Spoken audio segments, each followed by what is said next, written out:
milita en el Ilustre Colegio de Abogados de Lima, miembro de la Coordinadora de Delegados de Abogados de Lima, conciliadora defensora del niño y el adolescente, el Ministerio de la Mujer y Poblaciones Vulnerables. Doctorado en Derecho por la Escuela de Posgrado de la UIGB, estudió Administración de Empresas, conciliador extrajudicial y conciliador especializado en familia, en CAPECAM, conciliador Cámara, maestra en Derecho Penal y Juicio Oral por la Escuela de Posgrado Universidad Inca Garcilaso de la Vega, estudió en la Escuela de Posgrado Universidad Nacional Federico Villarreal, perito forense por la Universidad Norbert Wiener, maestra en Derecho Penal por la Escuela de Posgrado de la Universidad Inca Garcilaso de la Vega, maestra también en Criminalística por la Escuela de Posgrado Universidad Nacional Federico Villarreal, estudió Derecho y Ciencias Políticas en la Universidad Inca Garcilaso de la Vega. Adelante, doctora Martínez. Ok. Doctor Carlos Rivera, señorita Alexia Rivera Vallejos, señorita Lorena Rosso, quien va a disertar también en este seminario. Hermanos, y un saludo fraternal a todos los hermanos del vecino país de Colombia y también a todos los participantes de este importante seminario internacional Mitos y Verdades del Aborto en el siglo XXI, Derecho o Delito. Muy buenas tardes. Así es, mi participación el día de hoy obedece a que mi posición es en contra del aborto y considero que el aborto es un delito. Realmente muy poco tiempo, es breve el tiempo que nos han asignado. Voy a tratar de resumirlo lo más que puedo porque el aborto es un tema realmente extenso. Voy a desarrollarlo con un enfoque y un abordaje interdisciplinario. En primer lugar, quisiera precisar e iniciar esta exposición indicando que la vida de los seres humanos comienza con la concepción y desde ese momento está protegida por todos los ordenamientos jurídicos o la mayoría de ellos, de los ordenamientos jurídicos y también en el nuestro, ¿no? En el Perú. El tema del aborto genera mucho debate y polémica a nivel mundial, debido de que existen o se han presentado varias iniciativas legislativas que pretenderían despenalizar el aborto basado en algunas solicitudes de grupos feministas o de ONGs que indican o priorizan el derecho a disponer del cuerpo o del propio cuerpo de la mujer y dejan de lado o dejan en segundo lugar y consideran que el derecho a la vida es un derecho disponible. Nos referimos al concebido, ¿no? Entonces, para iniciar, me gustaría hablar desde un inicio, desde lo que se considera la vida, ¿no? Y no podría dejar de hablar de lo que es el jus naturalismo. Todos sabemos que el jus naturalismo es una corriente filosófica o una doctrina filosófica cuya teoría parte de la existencia de una serie de derechos que son propios e intrínsecos a la naturaleza humana. Y esta doctrina apoya la idea que existe una serie de derechos que son intrínsecos, que son derechos propios del ser humano sin distinción alguna y que son, asimismo, anteriores a los derechos humanos. ¿Y por qué?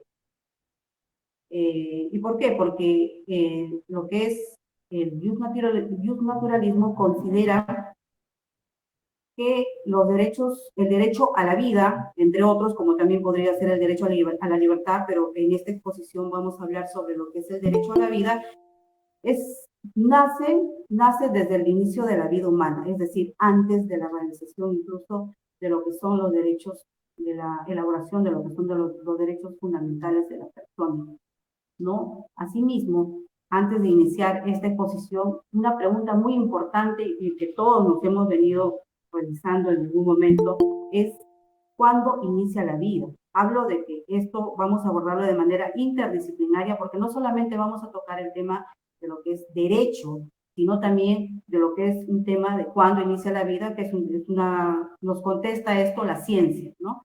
Ha habido realmente muchas teorías de cuándo empieza la vida y me ha llamado bastante la atención sobre una investigación que ha realizado el padre Alberto Bochatey, quien es de nacionalidad argentina y es director de la institución de Bioética de la Universidad Católica de Argentina, quien establece 4 teorías sobre cuándo se da inicio a la vida.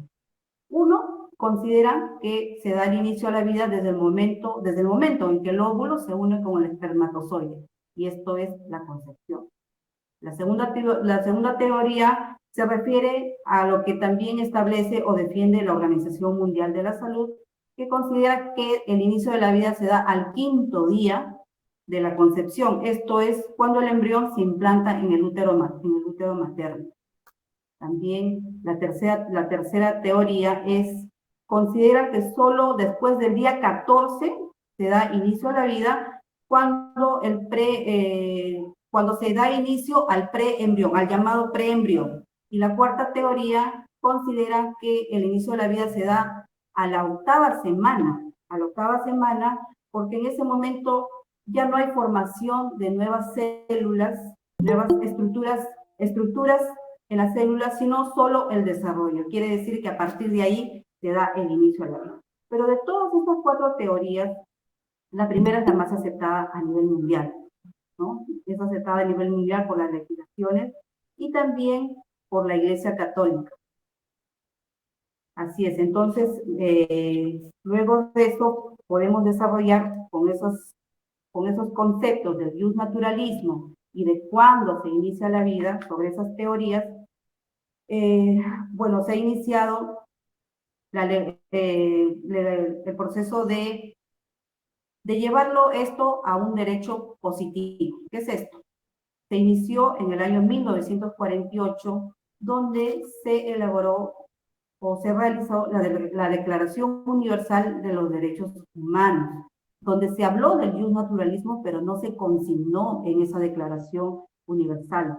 Luego nos referimos a lo que es la Convención de los Derechos Humanos de San José de Costa Rica, que se realizó en el año 1969, donde se prioriza y sí se tocó el tema de los derechos naturales, y se estableció a partir de ahí que el Perú es parte, en el artículo 4, donde se refiere y consagra el derecho a la vida desde la concepción. Nadie puede ser privado de la vida arbitrariamente, ¿no?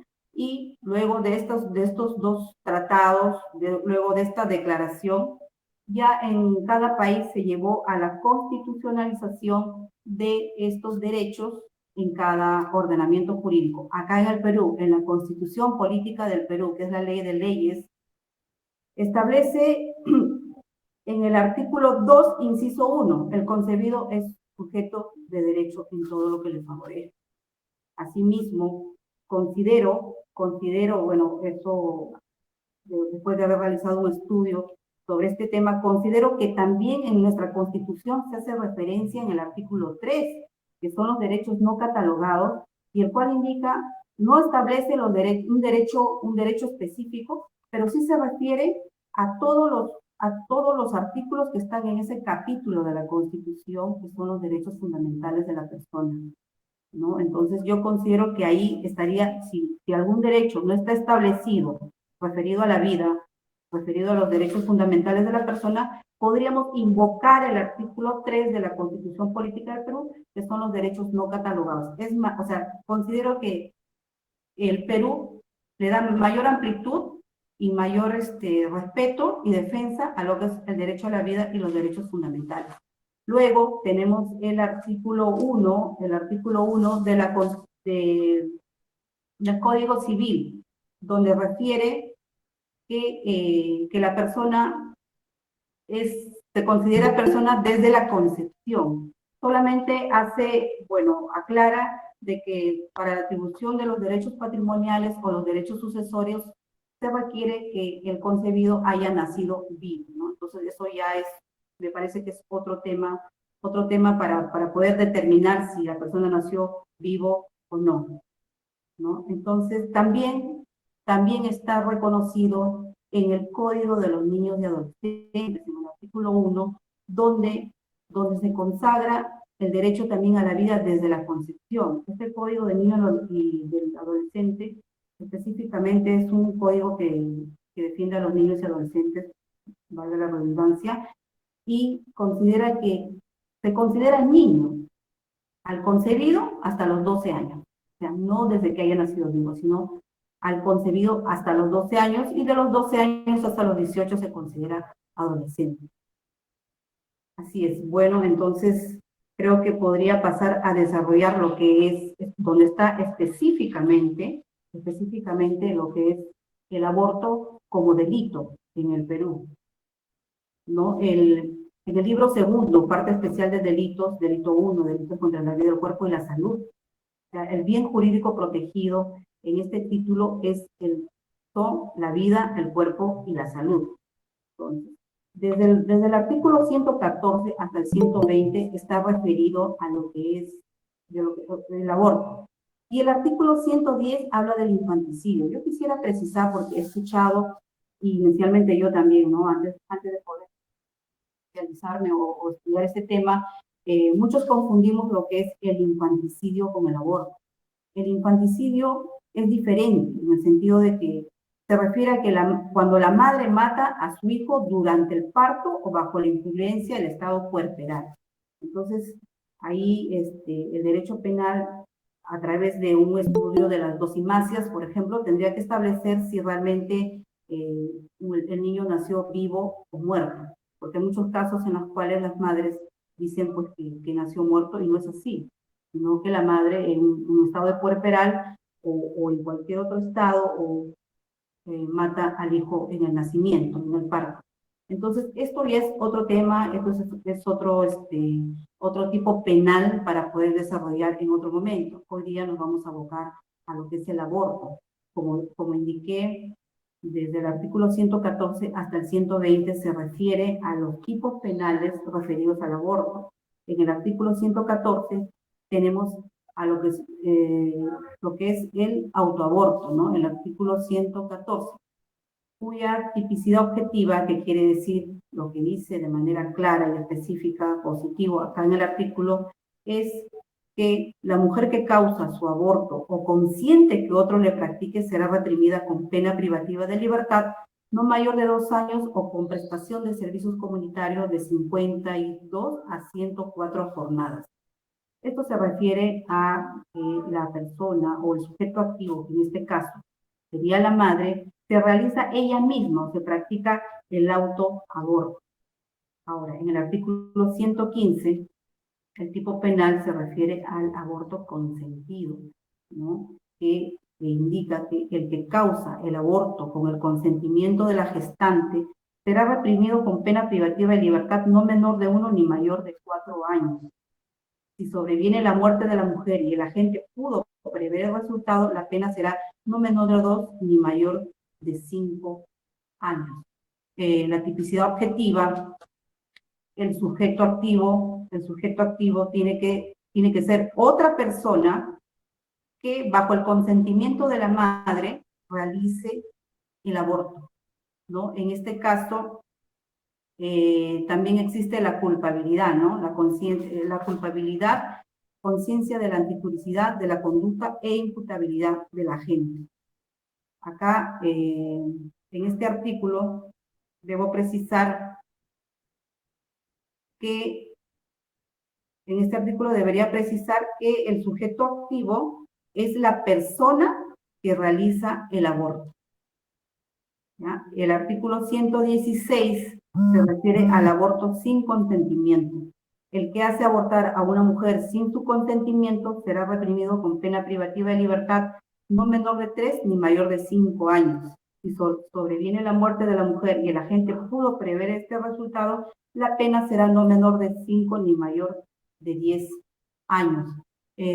Bueno, en este caso el sujeto activo, estamos en el 116, el sujeto activo se refiere igual a una tercera persona que realiza con engaños o que induce a engaños a la mujer a realizarse un aborto sin su consentimiento. Refiere también el artículo 117, agravación de la pena por la calidad de sujeto. Este artículo se refiere básicamente a los agravantes de todos los tipos penales establecidos en este capítulo referidos al aborto. Es decir, que quienes merecerían una pena mayor sería un médico, sería un obstetra, un farmacéutico o cualquier profesional sanitario que abusa de su ciencia o arte para causar el aborto.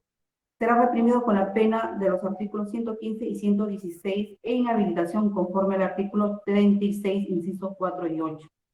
En el artículo 118 tenemos el aborto preterintencional, que en el tipo penal establece el que con violencia ocasiona un aborto sin haber tenido el propósito de causarlo, siendo notorio o constándole el embarazo, será reprimido con pena privativa de libertad no mayor de 2 o con prestación de servicio comunitario de 52 a 104 jornadas.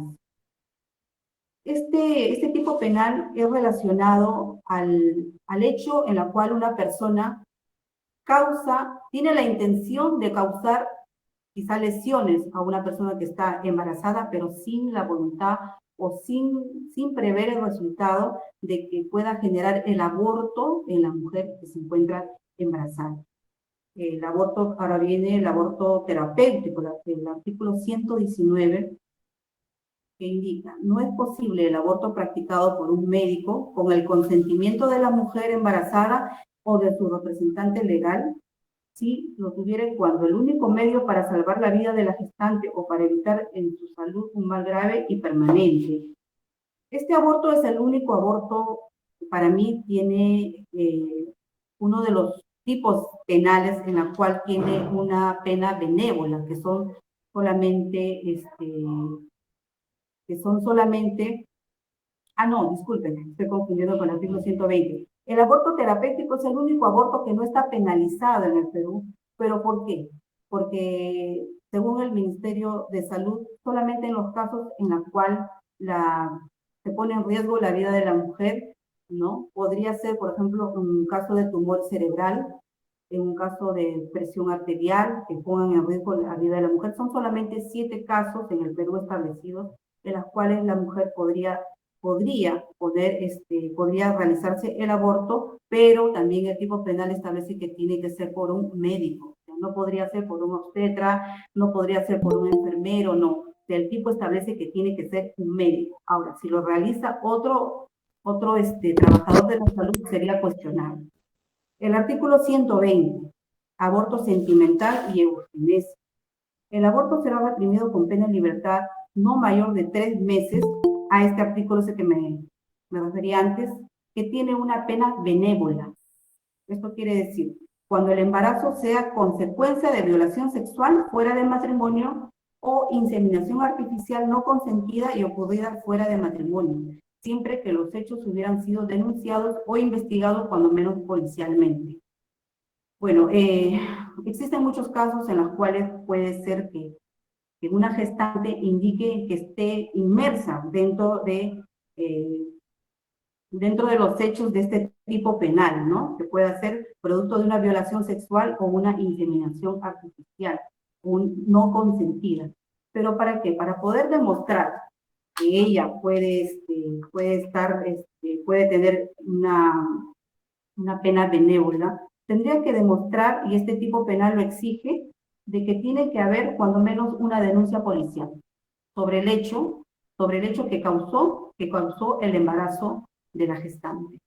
Ahora, el artículo 120, inciso 2, se refiere cuando es probable que el ser en formación conlleve el nacimiento graves taras físicas o psíquicas, siempre que exista diagnóstico médico. Asimismo, en este tipo penal, la norma es benévola solamente hasta 3 meses de pena privativa de libertad, cuando se demuestre con un diagnóstico médico previo de que realmente el producto o el concebido ha podido tener una malformación o taras físicas o psíquicas, y que esto le hubiera causado un sufrimiento quizá en el desarrollo de su vida, si se llevaría a cabo el embarazo. ¿Ya? Bueno, en ese punto creo que hasta ahí hemos llegado con lo que establece el Código Penal, pero no quiero terminar esta participación no sin antes aclarar una sentencia del Tribunal Constitucional. En realidad son dos. En realidad son dos, y la verdad que he estado estudiando y he estado cuestionando, porque si bien es cierto, nuestro ordenamiento jurídico establece que la vida empieza a partir de la concepción, es decir, a partir del primer día, ¿no? Cuando el óvulo se une con el espermatozoide. Pero de acuerdo a esta resolución del Tribunal Constitucional del año 2009, donde una ONG demanda al Ministerio de Salud, que en ese entonces era la directora era la doctora Massetti. Bueno, esta ONG demanda al Ministerio de Salud para que cese la distribución de las píldoras del día siguiente, ¿no? El tribunal falló dándole la razón a esta ONG, y en consecuencia, a partir de ahí, se suspendió la distribución gratuita, pero sí se estaba comercializando, ¿no? Se comercializaba. Y luego, posteriormente, en el año 2010, en el año 2014, ¿sí? En el primer juzgado constitucional de Lima, resolvió inaplicar los fundamentos interpretativos de la sentencia del Tribunal Constitucional, que ordenó no distribuir la píldora del día siguiente. Pero basado a que supuestamente, no, de manera clara y precisa, en la resolución del año 2009 del Tribunal Constitucional dejaba una puerta abierta para que esta resolución pueda ser cambiada con el tiempo, ¿no? Mencionando tres aspectos: la inmutabilidad de la sentencia expedida, la inmutabilidad de la sentencia, o sea, de la variación de la sentencia, la convencionalidad del expediente número 2005-2009, y la relevancia en materia de salud reproductiva e igualdad y no discriminación respecto a la distribución gratuita de la AOE. Mucho se menciona a la AOE, que es, en otras palabras, la pastilla del día siguiente, ¿no? Entonces, a partir de ahí, a partir del año 2014, hasta la fecha, se viene distribuyendo de manera gratuita, porque, bueno, esa demanda resultó declarándose fundada. Pero esto parte también, he estado leyendo y he estado investigando sobre una sentencia de la Convención Interamericana de Costa Rica, ¿no? Donde dice, es un caso muy importante, porque ahí menciona claramente de que posiblemente deja abierta la posibilidad de que la vida comienza a partir del quinto día de la concepción. Entonces, yo considero que, si bien es cierto, de manera literal, de manera objetiva, en cada ordenamiento jurídico, partiendo de la Convención Interamericana de Derechos Humanos y de la Convención Interamericana Mundial de Derechos Humanos de Costa Rica, y asimismo sobre la Declaración Universal de Derechos Humanos,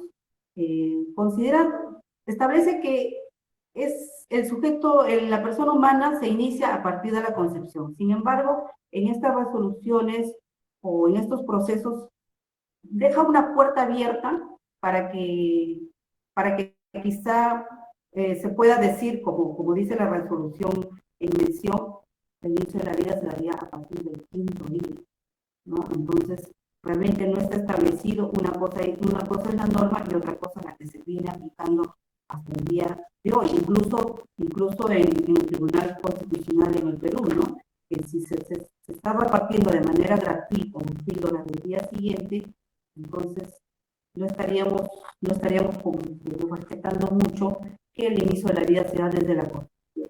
Bueno, creo que con esto he culminado mi exposición.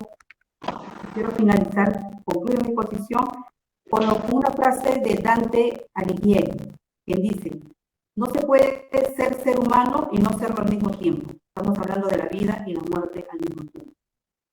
Gracias. Muchas gracias, doctora Martínez. Muy interesante lo que nos ha contado. Ahora con ustedes, Lorena Rosso, mercadóloga y oradora motivacional colombiana, quien tratará el tema del seminario desde el punto de vista del derecho de la mujer. Adelante, Lorena. todos, buenas tardes. Gracias por la invitación. Gracias a Maribel por su intervención, a Carlos y a todo el grupo de Talentum por su apoyo y por permitirme estar aquí. A continuación, voy a presentar un video sobre la ONU y la huella de la mujer en la historia.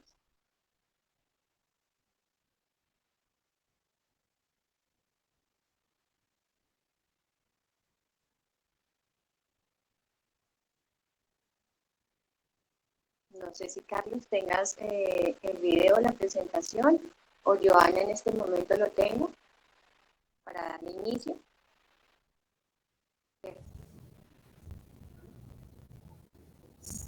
Buenas tardes, sí, ya está aquí el video.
Con este video, la ONU quería evidenciar el trabajo y la huella de las mujeres, pero además evidenciar las cifras y estadísticas del rezago que tenemos hoy en día, aún en este siglo, respecto a la valoración y respecto a nuestros derechos. En el mundo hay 836 millones de personas que viven en la pobreza extrema. Más del 60% de esta población está constituido por mujeres y por niñas, donde todos sus derechos se han visto vulnerados, desde el derecho a la educación, el derecho al amor, el derecho al hogar, el derecho a la alimentación y el derecho a la educación sexual. En este momento existen en la actualidad 700 millones de mujeres que viven y que se han casado antes de los 18 años. 250 millones de mujeres se casaron antes de los 15 años y tuvieron hijos. El 40% de mujeres en esta cifra tuvieron relaciones sexuales con su pareja sin su consentimiento, donde la gran mayoría quedó en embarazo y tuvieron hijos no deseados por esta violación por el simple hecho de estar casadas, donde sus derechos se han visto totalmente nublados y nulos. De estas mujeres, 200 millones de mujeres en el planeta han sido mutiladas genitalmente por un tema cultural, donde no se nos ha visto como un ser que tiene derecho a vivir, un ser que tiene derecho a su experimento sexual, un ser que tiene derecho a decir no, sino solamente se nos ha utilizado como los humanos y el hombre ha decidido realizarlo por un sistema patriarcal que se ha venido marcando a lo largo de la historia de la mujer. Las cifras en Colombia sobre abuso sexual, nada más en el 2020, fueron de 15.359. El 85% de estos abusos sexuales fueron cometidos contra mujeres y contra niñas. El 40% de estas mujeres decidieron buscar ayuda. Ya hubiera sido una ayuda con su familia, con su pareja, con sus amigas o con sus seres más cercanos. Solamente el 10% de esta población decidió denunciar, lo cual nos damos cuenta y evidenciamos que hay un rezago de más del 90%, donde podemos decir que realmente las cifras son estrepitosas y realmente preocupantes para la comunidad de las mujeres, donde tenemos que velar entre nosotras por nuestros derechos y por nuestro cuidado en un sistema patriarcal donde no se nos tiene en cuenta, donde las ciudades no son diseñadas para mujeres, donde nos tenemos que cuidar las unas a las otras, donde somos tildadas y juzgadas, somos vistas de una mala forma, o se nos echa la culpa por un abuso sexual o un piropo el cual nos parece mal manifestado hacia nosotras. Un sistema patriarcal que no cuida y no protege a las mujeres. Un sistema patriarcal con una ciudad que no está diseñada para las mujeres. Un sistema de transporte que no está diseñado para la protección de la mujer. Un sistema de salud en el cual no se nos tiene en cuenta, en el cual no se escucha nuestra voz, en el cual no se tienen en cuenta nuestros derechos. Una ciudad que está diseñada para los hombres, para una jerarquía de hombres, donde dominan todo el exterior. En las empresas, más del 20% de los cargos altos son ocupados por mujeres, lo cual quiere decir que hay un rezago también allí, donde no se nos escucha, se nos malinterpreta o simplemente por ser mujeres no se nos tiene en cuenta.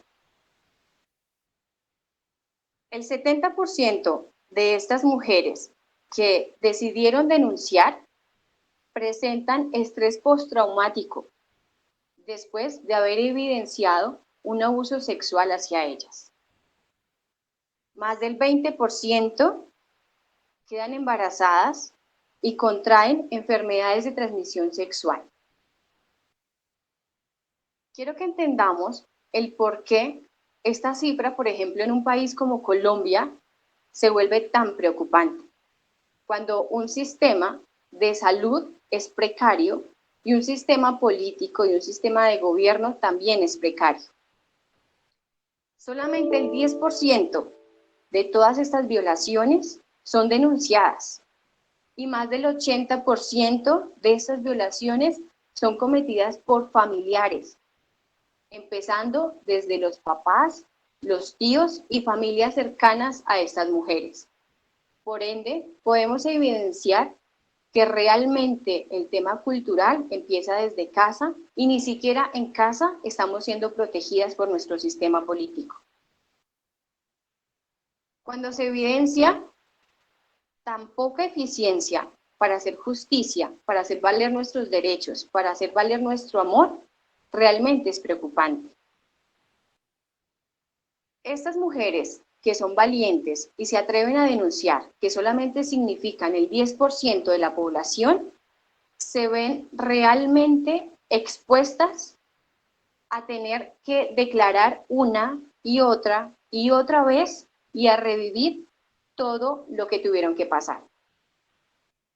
En un país como Colombia, se le tiene que evidenciar desde el portero de un hospital, desde el portero de la clínica, qué fue lo que le sucedió, cómo le sucedió y cuál es la finalidad de que esté en el hospital.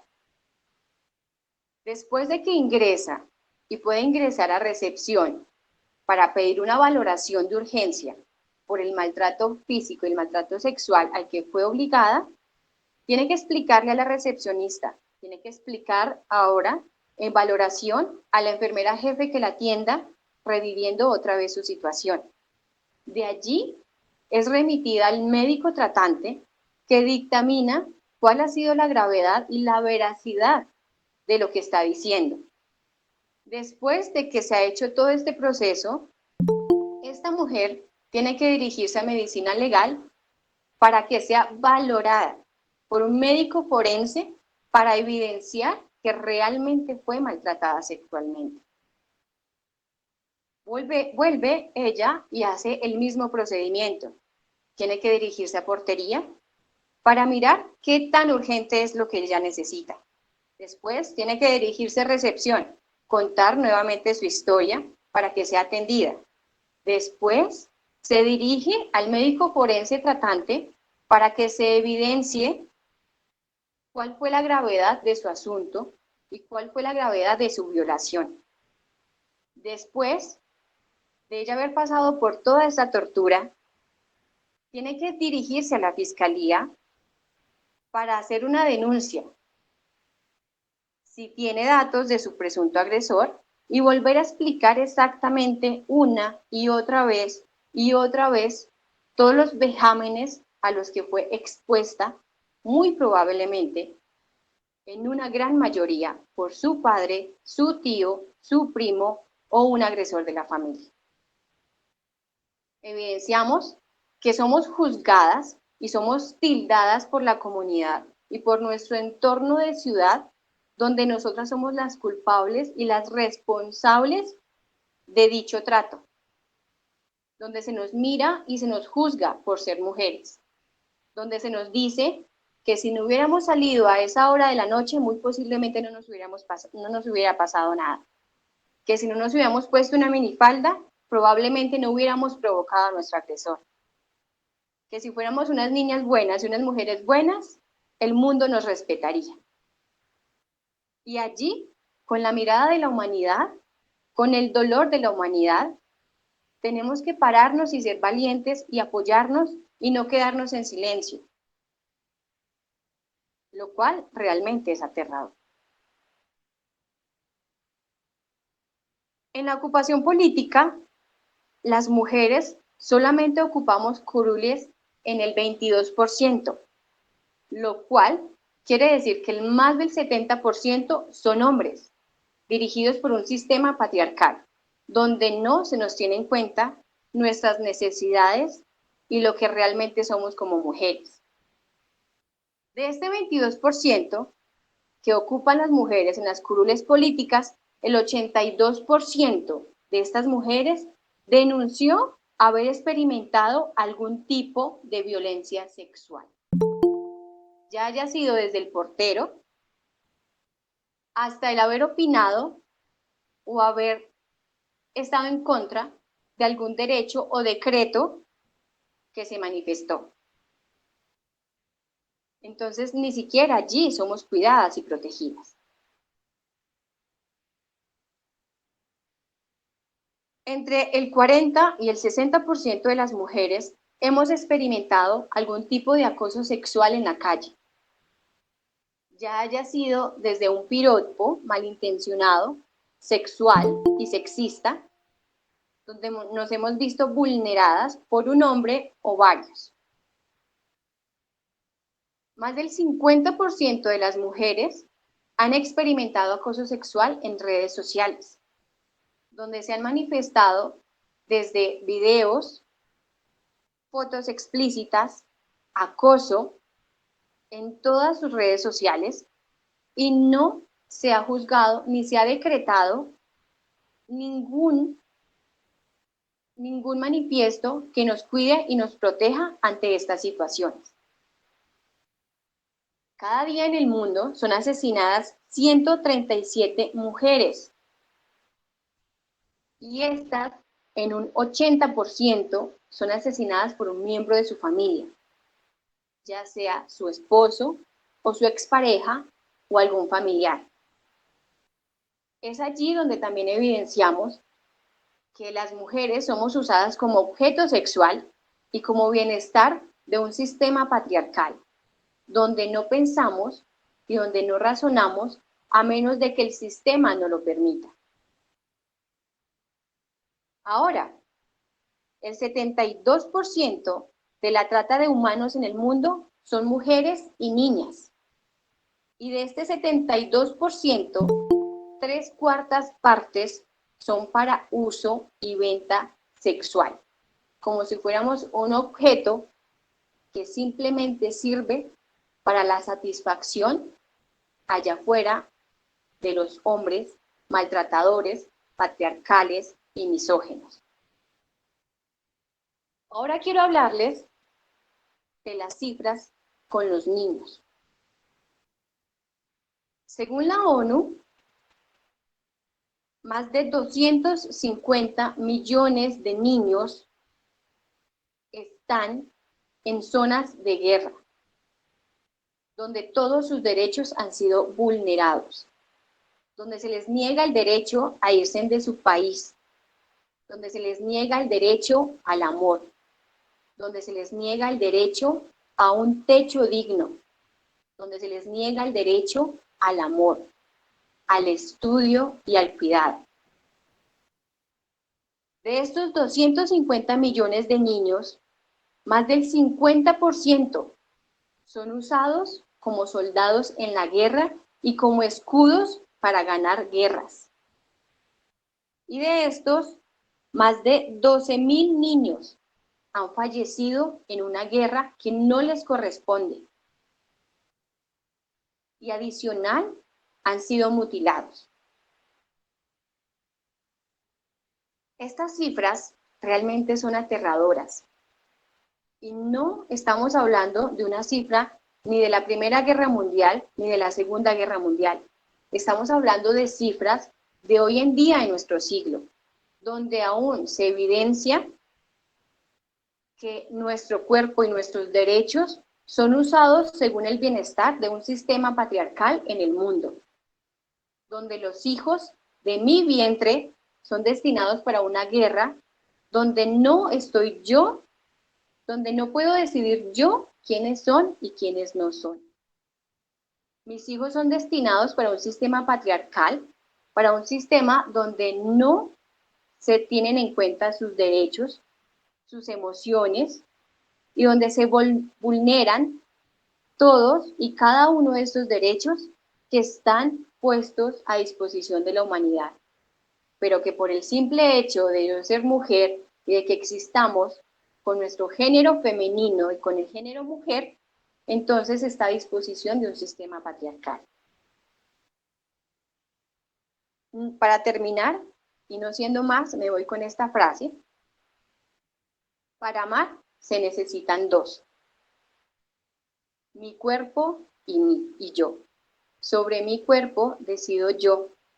Y hasta que nuestro sistema patriarcal machista y misógino no cambie, nadie tiene derecho a decidir sobre mi cuerpo, porque los hijos de mi vientre no son para la guerra.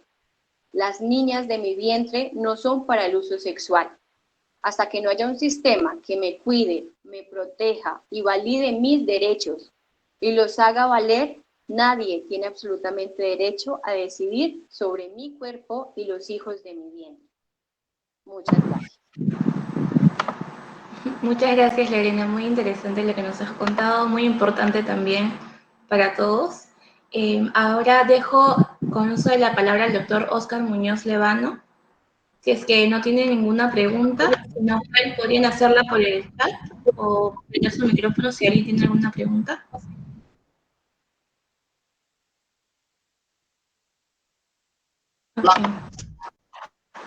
Ok, si no, bueno, dejo con uso de la palabra al doctor Muñoz, quien hará la entrega de los certificados de reconocimiento a las expositoras. Sí, lo escuchamos, doctor.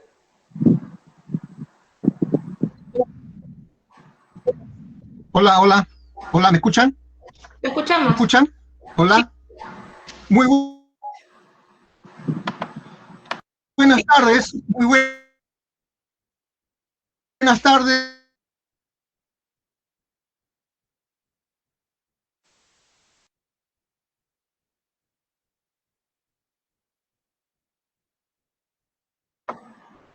Con todos,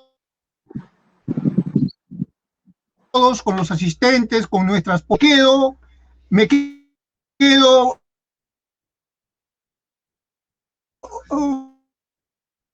con ambas ponencias, el de la doctora Maribel Martínez con su excelente ponencia y descripción de lo que es la vida desde el punto de vista legal, ¿verdad? Habría que punto origen de la vida, la concepción, la fecundación, la implantación, quieran mayor de manera general por la doctora Maribel Martínez, y por otro lado, la exposición de la doctora, un excelente hincapié sobre lo que es la violencia contra la mujer, la violencia contra los niños, ¿verdad? El sistema patriarcal en el que se ve envuelta la mujer, la violencia política, ¿no? Dándonos cifras alarmantes, catastróficas de Colombia, del mundo, y que estoy seguro aquí en Perú las constatamos de la misma forma. El tema da para más, seguramente. Esperamos contar con ambas ponentes para una próxima oportunidad, dando algo más de tiempo, posibilitando las preguntas de nuestros asistentes, a los cuales agradecemos muy profundamente que hayan estado atentos a esta disertación. Gracias reiterativas a ustedes, señoras ponentes.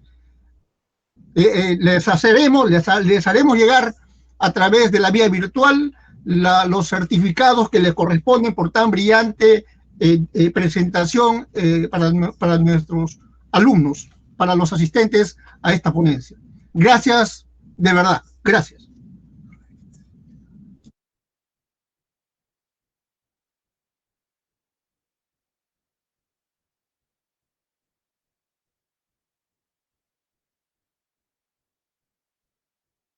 Si me permite, doctor. Así es, como indiqué, el tiempo ha sido realmente breve, he tratado de hacerlo lo más resumido posible, pero quisiera completar la exposición con algunos puntos que he dejado de mencionar. Entiendo que nuestra legislación lo que hace al momento de emitir una norma, como le dije, llevando la primacía de la Constitución derivada de las convenciones, y asimismo realizando una ponderación en lo que se refiere al derecho a la vida y al derecho que en este caso muchas ONGs y movimientos feministas defienden, que claro está, ellas lo defienden y se entiende, pero lo que no podemos entender, lo que particularmente yo también no entiendo, es que no podemos priorizar esa disposición de nuestro cuerpo cuando ya tenemos una vida dentro. Entonces, lo que se hace es ponderar los derechos, y en el Perú lo que prevalece siempre es el derecho a la vida. Entonces, asimismo, por eso el Estado lo que realiza es varias políticas de Estado en la cual otorga a las madres, a las mujeres, muchas posibilidades de prever el embarazo, le da las facilidades de, por ejemplo, acceder a lo que son pastillas anticonceptivas y demás de manera gratuita. Entonces, lo que hace el Estado es decir, bueno, sí tienes derecho a decidir cuándo vas a ser madre, por eso te doy estos alcances, pero decide antes de, no cuando ya seas una gestante y tengas una vida que depende de la tuya. Esto es en el caso de las mujeres de general, ¿no? Y por eso, asimismo, también la legislación prevé los artículos que he mencionado, en los cuales está el aborto terapéutico, que no es punible, y también el aborto sentimental o genésico, en los cuales las normas son, las penas son menores, ¿no? Con eso quisiera finalizar. Y también decir, en Argentina, por ejemplo, en Argentina el Estado lo que concede a las madres, a las gestantes, es a partir de las semana 12 de gestación, le otorgan un bono. Ellos consideran su legislación de que a partir de la semana 12 debe tener derecho, ¿no? El concebido. En el Perú lo que debemos hacer, y lo que, bueno, ya hay un sistema que lo lleva a cargo el Ministerio de la Mujer, es la adopción, ¿no? La adopción, y lo que se debería más quizá es difundir eso para que las madres gestantes que se encuentran en esta situación puedan disponer, o pueda haber en la adopción una opción para poder llevar a cabo su embarazo a término. Bueno, creo que con eso he concluido, doctor. Gracias.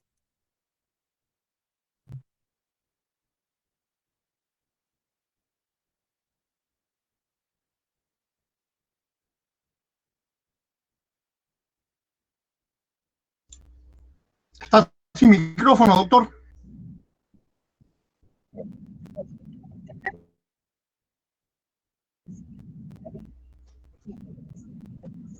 No, creo que nada, me voy muy agradecida con ustedes por el tiempo, con la doctora Maribel, contigo, Carlos, mil gracias por esta exposición. Claro que sí, nos quedan muchos temas en el tintero, la verdad, es un tema bastante extenso, donde se prioriza los derechos y donde debe estar, vuelvo y repito, como prioridad los derechos humanos y los derechos de las personas. Y claro que sí, encantada yo de poderlos acompañar más adelante y poder finiquitar temas y detalles acerca de este tema tan controversial y tan hermoso y tan necesario para la humanidad. Gracias. Gracias. Doctor Rivera. Doctor Rivera. Doctor. Hasta luego, doctor, hasta luego. Aló, doctor Rivera. ¿Hola? Sí, no sé si han cortado nuestras participantes. No, estaba lo que quería señalarles con relación a nivel, tal vez, doctora, sea factible establecer también en nuestra norma, en la ley, ¿no?, para dar lugar al derecho a esos nuevos vientos que se están sintiendo en el mundo acerca del reconocimiento de los derechos de la mujer, ¿verdad? Entonces, a eso tal vez se refiere la doctora Rosa cuando hace mención, ¿verdad?, a esa violencia contra la mujer, ¿verdad?, a ese sistema político patriarcal que no cambia y tiene que cambiar, pues, porque ninguna norma está escrita en piedra. Las normas están para ser modificadas, para ser cambiadas, para adecuarse a la realidad. La realidad que nos cuenta Lorena Rosso es una realidad dramática, dolorosa, y consecuentemente la norma, la ley, tiene que adecuarse a esa realidad y no al revés. Gracias por todos nuevamente, Lorena, Maribel. Un gran abrazo para ustedes. Gracias. Muy buenas tardes. Buenas tardes, doctor Rivera. Buenas tardes, doctor Rivera. Muy buenas tardes. Yo soy la doctora María Catalina Veratudela Peña. ¿Qué tal? Qué gusto. Muy contenta y muy satisfecha con este talentum que he organizado. Y me parece que este tema es mucho más amplio y tiene que ser tratado con los derechos de la mujer. Como el día de hoy ha sido la problemática del aborto, nos hemos ceñido y creo que la exposición más al tema del aborto, pero nos ha dejado entrever la ponente de Colombia, que también ha sido una extraordinaria ponente, sobre los derechos de la mujer y los problemas de la violencia contra la mujer en el mundo, ¿no?